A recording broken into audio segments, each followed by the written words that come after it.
Good afternoon, everybody. My name is Melissa Sousa, and I am the Senior Wellness Coordinator in the Athletics and Recreation Department. And welcome to our Be Well Live for our lovely rainy Wednesday. We are doing a pop quiz. It is Nutrition Month still. I mean, we've got the rest of today anyways, right? So just to kind of round out Nutrition Month, we wanted to do a quick little pop quiz for you guys today and kind of test your knowledge and see, how nutrition savvy you've become over this month, and see if you've had any sort of takeaways. We've had information coming at you through lives, through our wellness posts every day. So it's just a quick little quiz. Nobody's keeping score, so you don't have to keep score, but you might want to grab a pen and paper and kind of test your knowledge on the nutrition. See where you're at. See if you've had any awesome takeaways from this month. So I know that I have. Our amazing staff have surprised me once again. Just when I think I know a lot about nutrition, I, learn a few things. So thank you to all of our staff who have provided such awesome content for the month.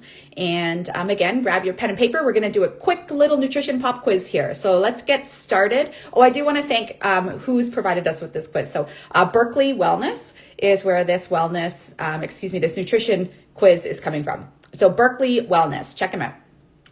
Let's get started with our very first question. And just so you know, some of these questions may have more than one answer. Sorry, I have something tickling in my face. So there could be more than one answer. So it's not just one. It could be all, or it could be a couple. So keep that in mind as we go. Fatty fish is a good source of A, vitamin C, B, protein, C, beta carotene, or D, omega-3 fatty acids. So A, vitamin C, B, protein, C, beta carotene, or D, omega-3 fatty acids. Which one is a fatty fish a good source of? Dun, dun, dun, dun. If you guessed B and D, which were protein and omega-3 fatty acids, you are correct. Fish has about 20 grams of protein in 3 ounces cooked. As much as meat, fatty fish such as salmon, sardines, halibut, and black cod also provide omega-3 fatty acids. So, which may reduce the risk of your cardiovascular disease and other disorders. So good to note. Awesome thing to include in your weekly diet.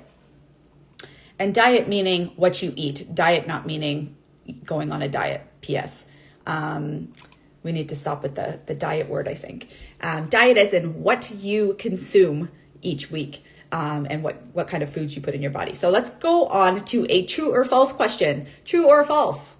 Multigrain breads are always whole grain, meaning that all of the grain is used, that none of the outside bits are stripped off to make things more fluffy, which then, depletes the nutritional value. Are multigrain breads always whole grain? True or false? If you guessed false, you are correct. So multigrain means only that more than one grain is present and that the primary ingredient is usually refined wheat flour. So whole grain flour contains the bran and the germ, as I was mentioning, so kind of your outsides. Not true, false.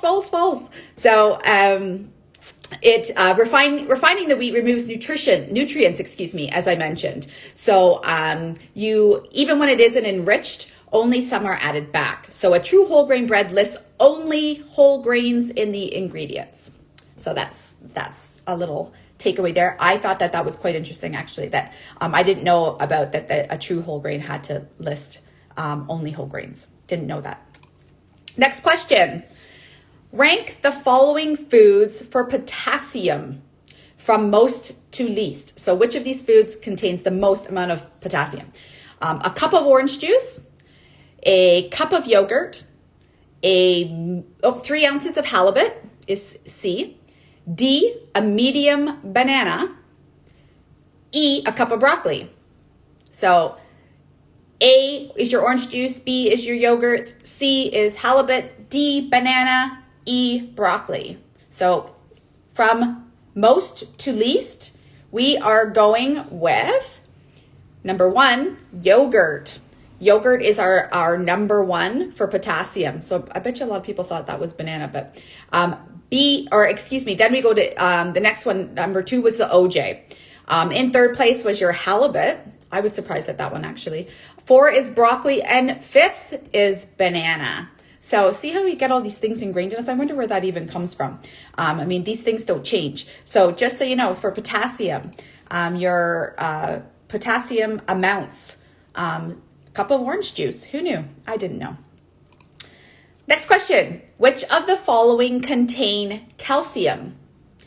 Figs, almonds, soybeans, or collard greens? So figs, almonds, soybeans, collard greens. Which of these contain calcium? If you guessed all, then you got it right.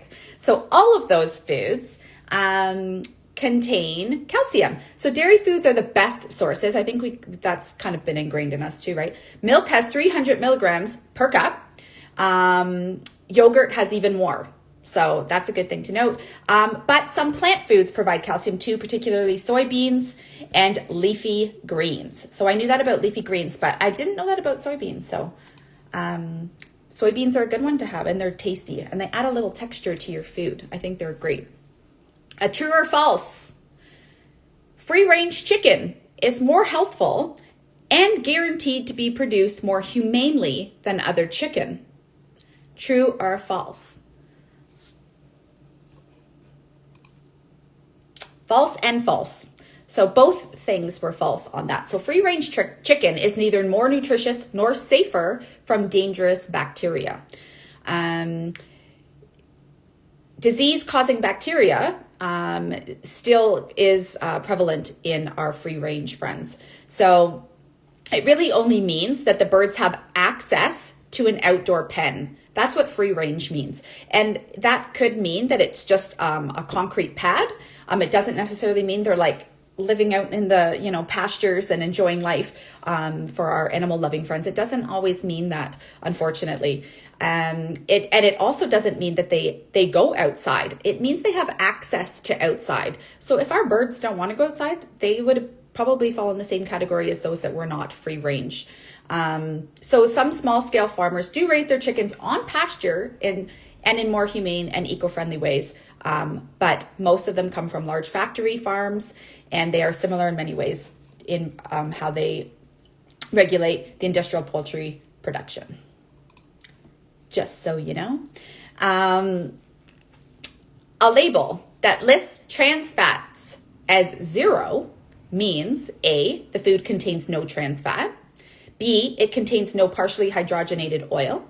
C, it has less than 0.5 grams of trans fat per serving. Or D, it contains no saturated fat and it is healthy for you. Which one? See these tricky nutritional fact labels.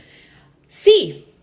So C was, it has less than 0.5 grams of trans fat per serving. So it's not necessarily 0, it has less than 0.5, which in the trans fat world is actually can still be quite a bit of hydrogenated oils that we're putting into our system, and they can add up.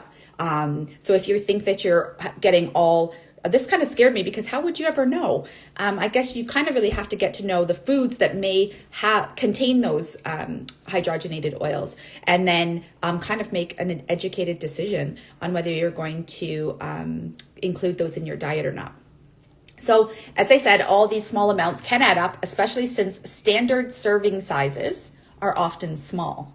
So they're going off of a standard serving size too, but it could be only a quarter of a cup. But if it's 0.5%, trans fat that they don't even have to disclose, that's quite a big discrepancy. So careful what you're consuming, my friends. This one's a really interesting one about sodium.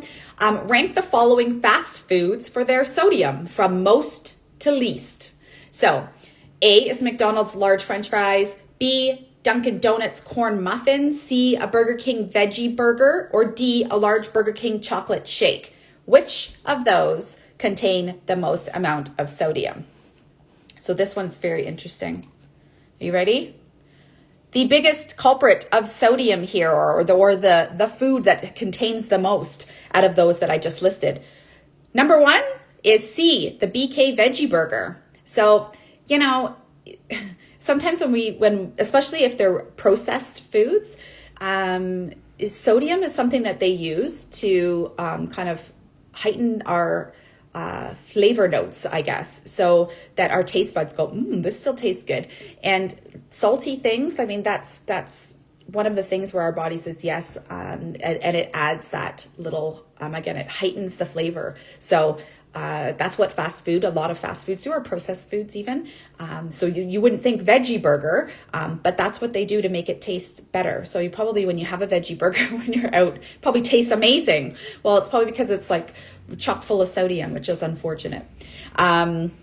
B is your Dunkin' Donut corn muffin. So that contains the second most amount of sodium in that list. D was number 3, your large BK chocolate shake. So I don't know if anyone makes shakes at home, but I rarely add sodium to my shakes.